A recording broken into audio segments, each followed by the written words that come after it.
आज की वीडियो में हम बात करने जा रहे हैं जुबली कुमार यानी राजेंद्र कुमार के बारे में।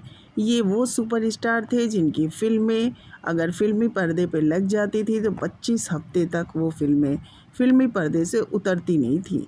यही कारण है कि इन्हें जुबली कुमार कहा जाता था। राजेंद्र कुमार फिल्मों में हिट होने की गारंटी बन चुके थे।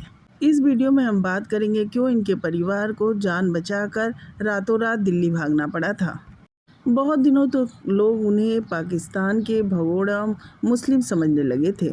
कहा तो ये भी जाने लगा था कि उनके स्टार बनने में कोई शैतानी शक्तियों का हाथ है। क्या ये सच था? ये भी बात करेंगे कि क्यों आखिर एक भूतिया हवेली में ये रहते थे, आखिर क्यों इन्होंने अपनी पत्नी और बच्चों को धोखा दिया और क्यों इन्होंने एक मुस्लिम एक्ट्रेस से संबंध बनाए। और भी बहुत कुछ बातें करेंगे। आप वीडियो में अंत तक हमारे साथ बने रहिए और अगर नए हैं तो प्लीज़ हमारे चैनल को सब्सक्राइब कर दीजिएगा। तो चलिए राजेंद्र कुमार के जीवन से वीडियो शुरू करते हैं। राजेंद्र कुमार का जन्म 20 जुलाई 1929 को पंजाब के सियालकोट में हुआ था, जो अब पाकिस्तान में है। उनके दादा ब्रिटिश में एक कॉन्ट्रैक्टर थे। इनके पिता का टेक्सटाइल का बिजनेस था। यही कारण है कि राजेंद्र कुमार का बचपन काफ़ी संपन्नता के साथ बीता। इन्होंने अपनी पढ़ाई लिखाई भी अच्छे से की। इन्होंने डॉक्टरेट की डिग्री भी हासिल की। राजेंद्र कुमार का परिवार काफ़ी प्रेम पूर्वक रहा करता था, लेकिन अचानक उन्हें पता चला कि जहां वो रह रहे हैं वो पाकिस्तान के अंदर आता है और वो इस समय पाकिस्तान में है। फिर क्या था, राजेंद्र कुमार के परिवार को सब कुछ छोड़कर भारत आना पड़ा था, क्योंकि भारत और पाकिस्तान का बंटवारा हो चुका था। इस कारण से राजेंद्र कुमार का घर परिवार और बिजनेस सब कुछ छिन चुका था। कैसे कैसे जान बचाकर इनका परिवार दिल्ली पहुंचा और रिफ्यूजी कैंप में रहने लगा। यहाँ इन्हें खाने के भी लाले पड़ गए थे। धीरे धीरे रिफ्यूजी कैंप के बाद इन्होंने एक कमरा किराए पे लिया और उसमें सारा परिवार एक साथ रहने लगा, लेकिन खाने के भी लाले पड़ गए। तब राजेंद्र कुमार ने कोई जॉब करने की सोची। राजेंद्र कुमार को पुलिस में सब इंस्पेक्टर की नौकरी मिल गई। नौकरी मिलते ही पूरा परिवार बहुत ज़्यादा खुश हो गया, क्योंकि सबको लगने लगा कि अब उनके अच्छे दिन आ गए और वो लोग अच्छे से रहने लगेंगे। राजेंद्र कुमार को नौकरी करते हुए अभी 1 महीने भी नहीं गुजरा था कि उनका एक दोस्त बॉम्बे से आ गया। राजेंद्र कुमार ने अपने दोस्त से बताया कि नौकरी तो मुझे मिल गई है, लेकिन मैं नौकरी करना नहीं चाहता हूँ, क्योंकि मुझे हीरो बनने का शौक़ है। राजेंद्र कुमार के दोस्त ने कहा कि बस इतनी सी बात है, तुम मुंबई आ जाओ। मुंबई में बड़े बड़े डायरेक्टर्स मेरे पैर छूते हैं, तुम आ जाओगे और कल ही तुम्हें फिल्मों में काम मिल जाएगा। राजेंद्र कुमार का दोस्त बहुत बड़ी बड़ी फेंक रहा था। उसकी सुनकर राजेंद्र कुमार एकदम उनके बस में होते चले गए और उन्होंने तुरंत ही अपनी सरकारी नौकरी छोड़ दी और सैलरी भी नहीं मिली। उन्होंने मुंबई जाने का फ़ैसला किया। अब तो उनके पास पैसे भी नहीं थे, तो पैसे कहाँ से आए? तब उन्होंने अपने पिता की दी हुई घड़ी को बेच दिया। अब राजेंद्र कुमार को ऐसा धोखा मिला या कहें ऐसा झटका मिला जिसका उन्हें अंदाज़ा भी नहीं था। जब वो अपने दोस्त के घर पहुँचे तो देखे कि उनका दोस्त तो एक तंगहाली की ज़िंदगी जी रहा है। वो फिल्म इंडस्ट्री के स्पॉट बॉय तक को नहीं जानता है और उनके पास आकर इतनी लंबी लंबी फेंका, और इस दोस्त के बातों में आकर वो तो सरकारी नौकरी भी छोड़ के आ गए थे। राजेंद्र कुमार को बहुत बड़ा झटका लगा था। अब उन्हें समझ में नहीं आ रहा था कि मैं क्या करूं, क्योंकि एकाएक उनका सब कुछ लुट चुका था और परिवार भी परेशान होता। तो उन्होंने सोचा कि नहीं, अब मुंबई से छोड़ के तो मुझे नहीं जाना। अब यहीं छोटा मोटा काम करने लगे और अपना गुजारा करने लगे। राजेंद्र कुमार होटल में काम करने लगे। एक दिन उनकी मुलाकात रमेश बहल से हुई। रमेश बहल उनकी पढ़ाई लिखाई देखकर उनसे काफ़ी इम्प्रेस हुए। राजेंद्र कुमार की सिफारिश उन्होंने एच.एल. बहल से की। एच.एस. बहल ने राजेंद्र कुमार को 150 रुपये महीने की सैलरी पर काम पे रख लिया था। राजेंद्र कुमार फिल्मों में तो आ गए थे, लेकिन हीरो बनने से कोसों दूर थे। 5 साल गुजर चुका था और वो छोटे मोटे काम किया करते थे। राजेंद्र कुमार अपने परिवार को सफलता का आश्वासन देके आ तो गए थे। अब क्या हो गया था कि राजेंद्र कुमार खुद ही स्ट्रगल कर रहे थे और परिवार से इनका कनेक्शन भी टूट गया था। राजेंद्र कुमार ने कई बार एच.एस. रावल से कहा कि उन्हें फिल्मों में छोटा मोटा काम दे दें, लेकिन डायरेक्टर हर बार उनका मजाक उड़ाकर बातों को टाल दिया करता था। अब राजेंद्र कुमार को भी धीरे धीरे समझ में आने लगा था कि अगर मैं इनके साथ रहा तो इसी तरह से असिस्टेंट बनकर ही पूरी ज़िंदगी गुजार दूंगा। अब राजेंद्र कुमार ने चोरी छुपे अन्य फिल्म डायरेक्टरों के पास इंटरव्यू देना शुरू कर दिया। राजेंद्र कुमार की मेहनत रंग लाई और उन्हें पहली फिल्म मिली दिलीप कुमार और नरगिस के साथ। इस फिल्म में उनका छोटा सा किरदार था। इस फिल्म का नाम जोगन था। इस फिल्म में राजेंद्र कुमार के काम को काफ़ी सराहा गया था। इस फिल्म के काम को देखते हुए राजेंद्र कुमार को 1955 में पहली फिल्म मिली। फिल्म का नाम था वचन। जब ये बात उन्होंने रवेल को बताई तो उन्होंने एक बार फिर राजेंद्र कुमार का मजाक बना दिया था। उन्होंने तो यहाँ तक कह दिया कि ये फिल्म फ्लॉप हो जाएगी और जब फिल्म फ्लॉप हो जाए तो दोबारा तुम काम पे आ जाना। लेकिन इस फिल्म ने तो इतिहास ही रच दिया था। ये फिल्म दर्शकों को इतनी पसंद आई कि 25 हफ्ते तक ये फिल्म लगातार पर्दे से उतरी ही नहीं। इस तरह राजेंद्र कुमार रातों रात स्टार बन गए। राजेंद्र कुमार अब रातों रात स्टार बन चुके थे। अब इनके मालिक ने इनसे माफ़ी मांगी कि अरे मैंने तुम्हारे टैलेंट को पहचाना ही नहीं। फिर 1956 में राजेंद्र कुमार की फिल्म आई तूफान और दिया।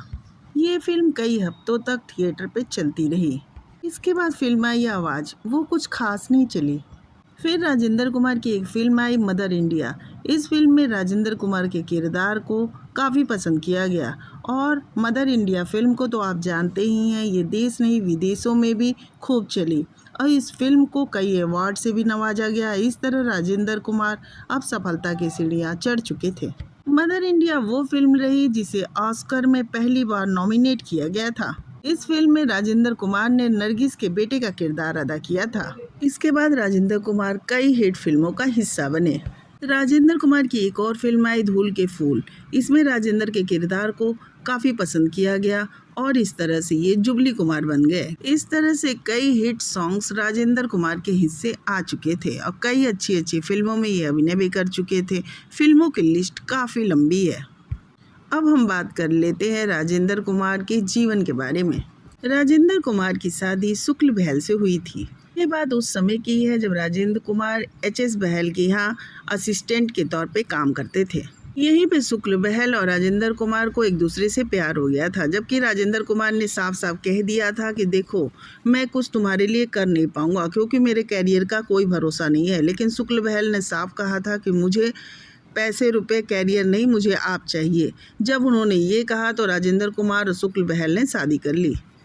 इनकी 3 संतान हुई, एक बेटा कुमार गौरव और 2 बेटियां हुईं। राजेंद्र कुमार का पारिवारिक जीवन ठीक ठाक चलने लगा था।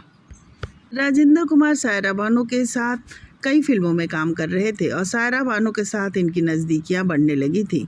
एक फिल्म की शूटिंग के दौरान इन्हें जापान में रहना पड़ा था। उसी दौरान इनकी नज़दीकियां कुछ खास हो गई थी। राजेंद्र कुमार सायरा बानो की खूबसूरती में डूब चुके थे। वहीं सायरा बानो भी राजेंद्र कुमार को बहुत चाहने लगी थी और ये भी भूल गई थी कि वो 3 बच्चों के बाप हैं। फिल्म की शूटिंग करने के बाद जब राजेंद्र कुमार और सायरा बानो इंडिया आए तो इनकी पत्नी ने खूब हंगामा मचाया। उस समय के लिए राजेंद्र कुमार ने सायरा बानो से दूरियां बना ली, जिसका ये असर हुआ कि सायरा बानो बीमार पड़ गई थी। सायरा बानो की तबीयत खराब है, ये खबर जब राजेंद्र कुमार को मिली तो राजेंद्र कुमार ने डिसाइड किया कि वो सायरा बानो के पास जाएंगे। लेकिन इनकी पत्नी ने बच्चों का हवाला दिया और उधर सायरा बानो की माँ किसी भी तरह तैयार नहीं थी कि 3 बच्चों के बाप के साथ सायरा बानो की शादी होगी। यानी राजेंद्र कुमार से शादी के पक्ष में सायरा बानो की मां नहीं थी। वो नहीं चाहती थी एक हिंदू एक्टर से सायरा बानो की शादी हो। सायरा बानो ने अपनी बर्थडे पार्टी का आयोजन किया था और ये डिसाइड कर लिया था कि जब राजेंद्र कुमार सायरा बानो के बर्थडे में आएंगे उसी समय वो इंगेजमेंट कर लेंगी। लेकिन राजेंद्र कुमार की पत्नी ने जब ये कहा था कि अपने बच्चों के बारे में सोच लो तो राजेंद्र कुमार ने डिसाइड कर लिया था कि वो अपने बच्चों का भविष्य खराब नहीं करेंगे और वो सायरा बानो को छोड़ देंगे। इसलिए जब वो बर्थडे पार्टी में पहुँचे तो अपनी पत्नी को लेके पहुँचे। ये देखते ही सायरा बानो का दिल टूट गया था। सायरा बानो बुरी तरह जब टूटी हुई थी तब उनकी मां ने दिलीप कुमार से कहा कि तुम इसे समझाओ कि इसे अपने धर्म में ही शादी करनी चाहिए। दिलीप कुमार ने सायरा बानो को समझाया कि देखो तुम परफेक्ट हो, तुम्हें कोई भी मिल सकता है। तब सायरा बानो ने कहा कि क्या आप मुझसे शादी करेंगे? आप तो मेरे धर्म के भी हैं। दिलीप कुमार ने तुरंत ही हाँ कर दी। इस तरह अपने से 22 साल बड़े दिलीप कुमार से सायरा बानो ने शादी कर ली और राजेंद्र कुमार और सायरा बानो की लव स्टोरी का एंड हो गया।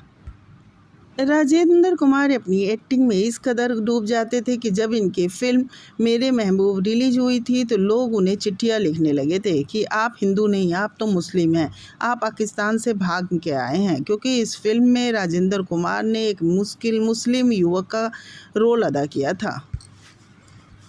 एक अफवाह राजेंद्र कुमार के बारे में और उड़ी कि जब राजेंद्र कुमार पैसे कमाने लगे तो उन्होंने कार्टर रोड पे एक बंगला खरीदा था और सोचा था कि अपने परिवार के साथ इस बंगले में शांति से रहूँगा।